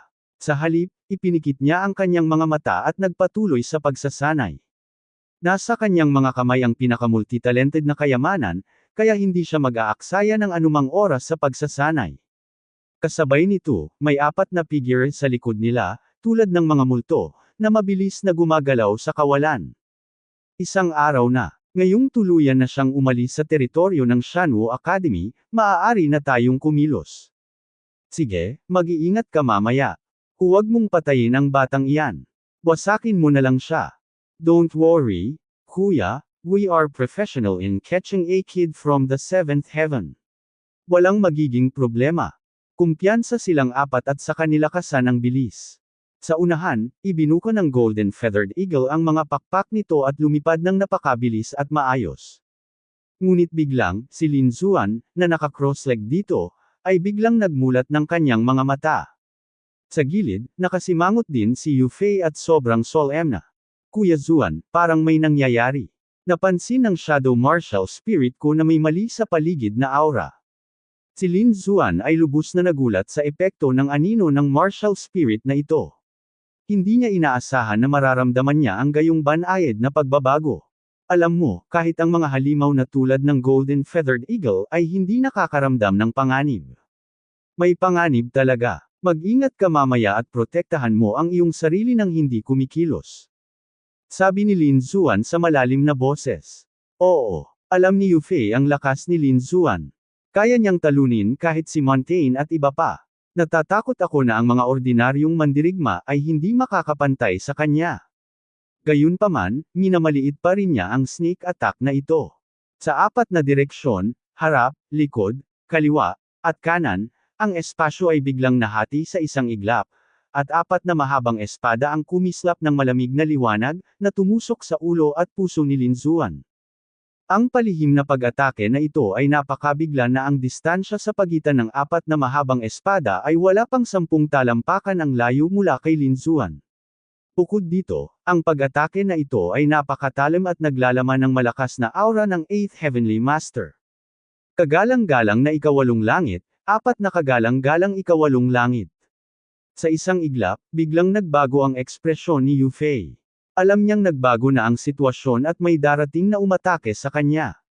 Gayunpaman, hindi niya inaasahan na ang kalaban pala ay 4 na 8th level Venerables. Alam mo, iyon ang 8th level Venerable, isang walang katulad na malakas na tao sa mata ng mundo. Ngunit ngayon, 4 sa kanila ang lumitaw, at lahat sila ay sabay na inatake si Lin Xuan. Ito ay isang tiyak na sitwasyon ng kamatayan.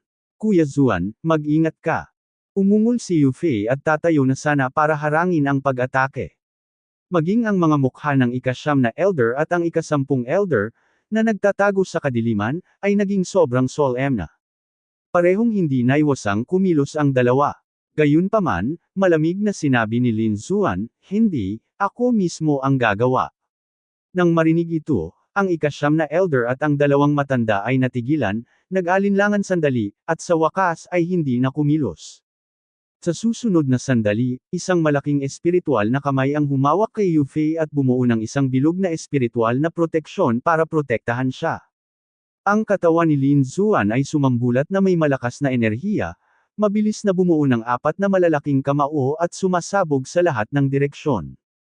Ang dalawang kamao sa harap at likod ay kumislap ng kulay lila at puting kulog at kidlat, lubhang marahas.